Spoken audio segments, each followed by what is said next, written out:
How to create an effective action plan. An action plan is a checklist for the steps you need to complete to achieve the goals you have set.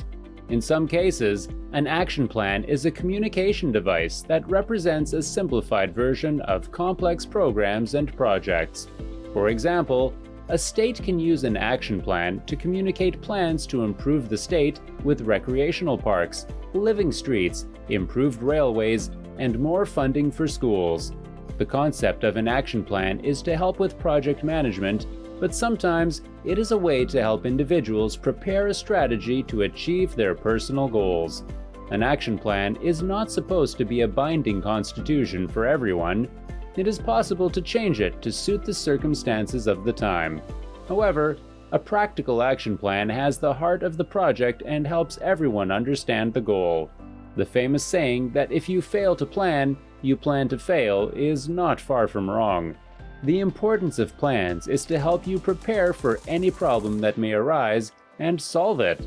This way, you boost your productivity and keep the whole team focused. There are some advantages of building an action plan: a sense of clear direction, a sense of motivation, tracking progress, and prioritizing tasks.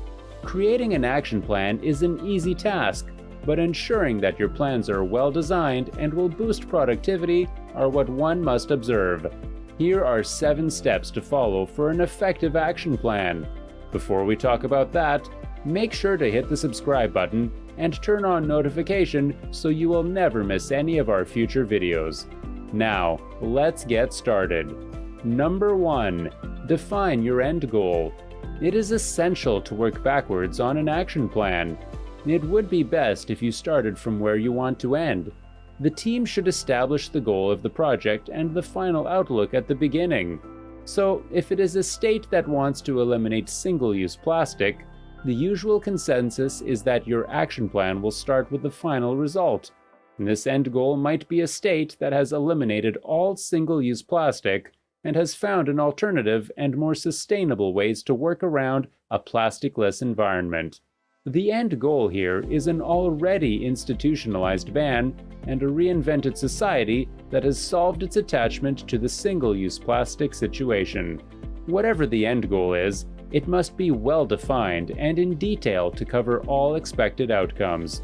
If your action plan should involve a group of people displaced or out of jobs, the end goal must also include the solutions to those challenges. As big as your ideal is, let it all hang out at the beginning of creating the action plan. Number 2. List the steps to be followed. List the steps to be followed to achieve your end goals. You will need to calculate all the steps to arriving at the final destination. For example, if you identified that you wanted to build a stadium, the steps might include identifying the prime location, identifying owners of the area, seeking permission from the community leaders, agreeing on partnerships, getting investors, inaugurating the project, opening it to the public after completion. You can skip some steps and add others to the process, but you should be able to identify everything you will do and state it in the steps. This way, everyone on the team is aware of the stages of the project, and they can take the initiative while still working within the general framework of the project. The team should take detailed steps. Developers of the action plan should indicate personnel of every step of the way.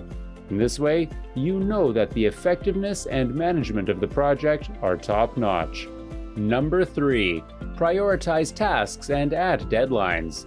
The steps listed are all necessary, and that is why they are here. You should be able to prioritize some tasks. However, this step helps your team know what to focus on and what requires fewer people to handle. The team must consult the specific role players before setting the deadlines. They will understand the potential challenges and how quickly the experts can solve them. This confirmation will help the team streamline the activities and know what deadlines to meet. This step is crucial because it boosts productivity, and everyone plays their role towards the same goal and target. Number 4. Set milestones. Humans are easily frightened by big goals. It is necessary to know this and provide an outlet for this.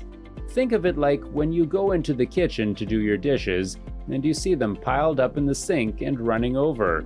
The first instinct is to freak out about how much work you have to do. The exact amount of dishes can be neatly arranged, and you will not consider it as much work. You should set smaller goals towards the major one.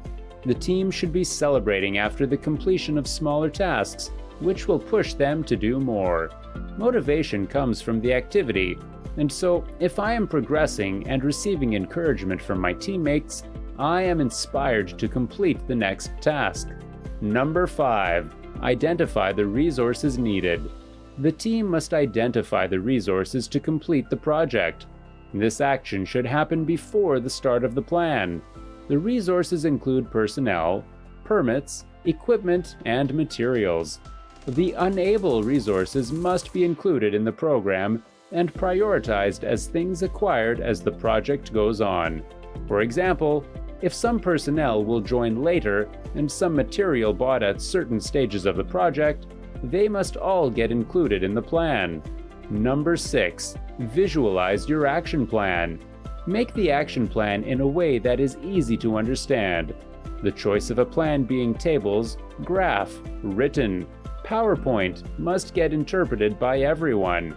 Even the simple laborers and general public with no project management skills should be able to understand it. It is not ideal to have a plan that is not editable. The format should provide a chance to edit the plan and augment it as necessary. The action plan is supposed to be so easy to interpret and imprinted in all who are working on the project.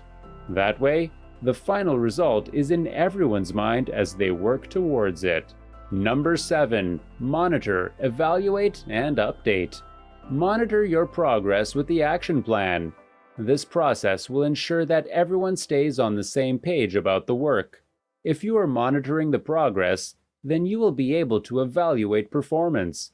The times for assessing performance are necessary because this is the only way to mark all tasks completed and discuss stalled tasks.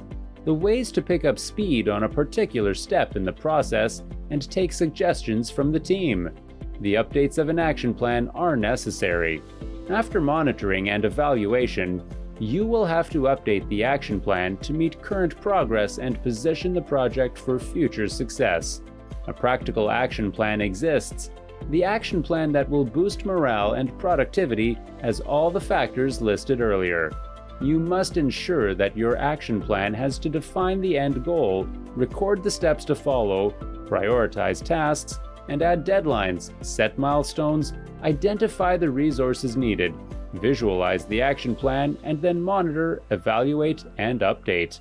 These steps help create an effective action plan. The ultimate action plan will be a guide and also a performance evaluation tool. We would like to hear from you on the matter of an action plan. Let us know about the time you set up an action plan and whether it worked for you or not. Also, we would like to know which of the steps you have picked up from this video and which will apply to your next project. We love hearing from you in the comments section. Please give this video a thumbs up if you enjoyed it.